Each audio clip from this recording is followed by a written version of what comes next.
This is Mom taking a swig. This is me and Mom. Okay? Okay. Talk to you when you get home? Yes. This is the story of the transformation of our relationship from Mommy Dearest to my dear Mom. Did you ever see the Buffalo Nickels? She has commented. Yeah.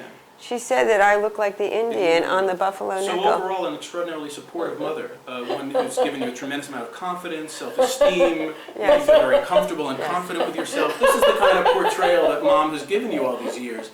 And in spite of that, clearly you've become an extraordinarily exceptional and accomplished individual. Well, they say obstacles build character. You're fading. I'm fading.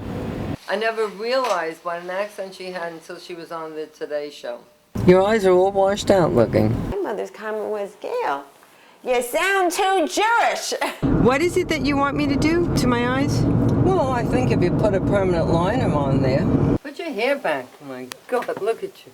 And if I didn't love you, I wouldn't say anything. So she now, loves how do you you get so much? She loved me so much that in my early years I was convinced I was adopted. Do you think that you were a loving, devoted mother to me in my youth? It seems like you're always angry at me, that all your anger came out to me. Why do you think you never got married? Good question. Perhaps I have some trust issues? I lived in fear of my mother's punishment. From head to toe, there wasn't anything right about me. And the only solution for her was to remake me. Mom was a glamorous woman, and I was her only daughter she had to dress up like a doll. She insisted on putting me in organdy dresses, which made me break out in rashes. But to Mom, looking good was more important than feeling good. I was a slow developer, and around adolescence, I began to grow one bump instead of two. I remember when I was 12, my mother kept saying that if my nose didn't stop growing, I would need a nose job. So I did begin to wonder what was growing out of the middle of my face. Look how cute you are now. The little nose that didn't start to grow yet.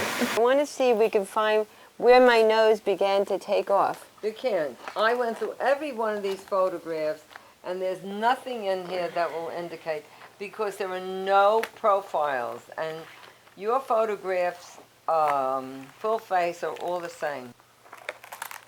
All the men that I let slip through my hands. Bob, he's worth a fortune. Stephen, they're all married. And look where I am today. Alone, single, making a movie about my nose with my mother. I knew if I was ever going to find happiness and love in my life, I needed to forgive my mom and learn to love her. I became aware of Mom's tragic childhood, the suicide attempts of her father, the death of her sister, and the financial hardships they suffered. I don't remember anything wonderful as a child.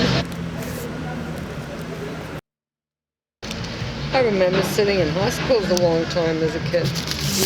Kids were not allowed upstairs in the hospital in those days.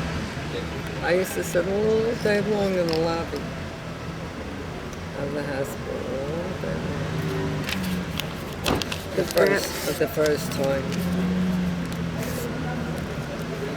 The second time, I sat again in the lobby all day long. I was embarrassed where my father was concerned. I wasn't angry at my mother. So what did you tell your friends? I didn't. Well, didn't anybody wonder where your father was? No. We didn't ask questions. Nobody asked questions? Yeah. I remember my mother never had money. I remember that she'd go to the grocery store on Monday or Tuesday and borrow $10 so she could buy food for the family. Then she'd give them back the $10 at the end of the week and borrow it again. I remember that. I don't remember having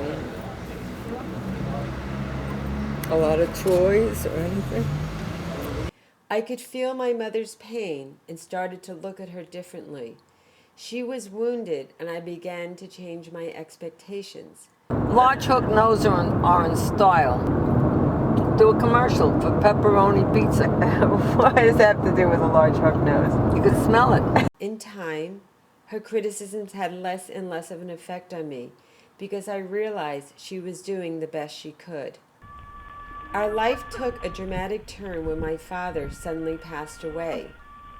My mother had never been alone before, and now, for the first time in our lives, we were going to travel together alone.